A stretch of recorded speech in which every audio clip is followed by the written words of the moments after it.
कि something about alignment, about posture, about movement, the right movement. So if you are not aware, आप नहीं समझते इन चीजों को, तो फिर आपको बाद में चल के इवन आपका पेन वर्स हो जाता है। सो वर्स हो जाता है, या फिर हम फ्यूचर में जब राइट तरीके से करते हैं तो उस चीजों को अवॉइड कर सकते हैं। So I want you to reeducate your neuromuscular body. Neuro मतलब brain, nerves, mind, and muscular मतलब फिजिकल बॉडी। तो इन दोनों का बैलेंस बहुत जरूरी है।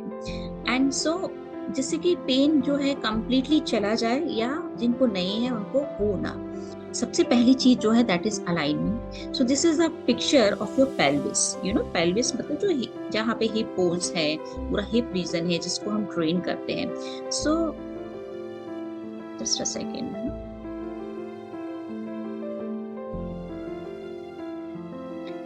So this is the alignment part जो हमें समझना पड़ेगा योग प्रैक्टिस करने से पहले, कि पेल्विस रीजन जो मैंने रेड से सर्कल किया है, सो दिस इज द ये पेल्विस बनता है हमारे हिप बोन से। ये जो आप रेड कलर में देख रहे हो ये हिप बोन्स है।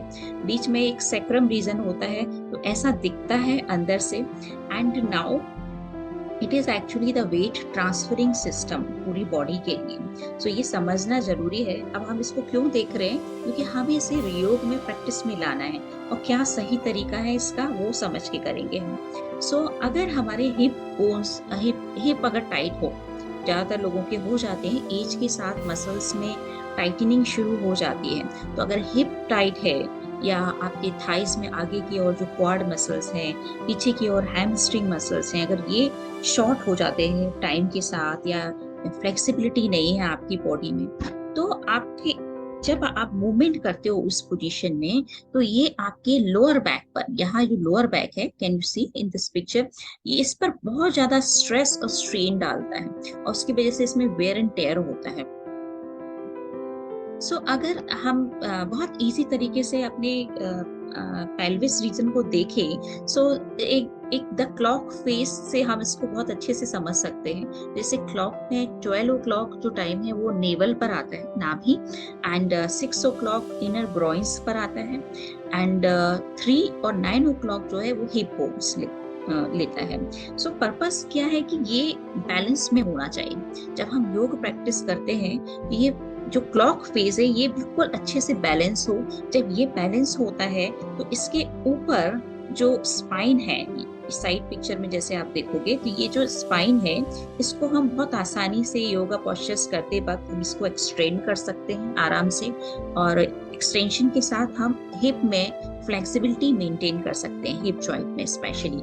And that is very very important, ये आगे हमें प्रॉब्लम्स ना हो, क्योंकि ज्यादातर मोस्टली लोग अनअवेयर होते हैं इन चीजों से, एंड टाइम के साथ टाइम निकलता जाता है, एज के साथ वो ये प्रॉब्लम्स क्रिएट होने लगते हैं। So understanding is very important.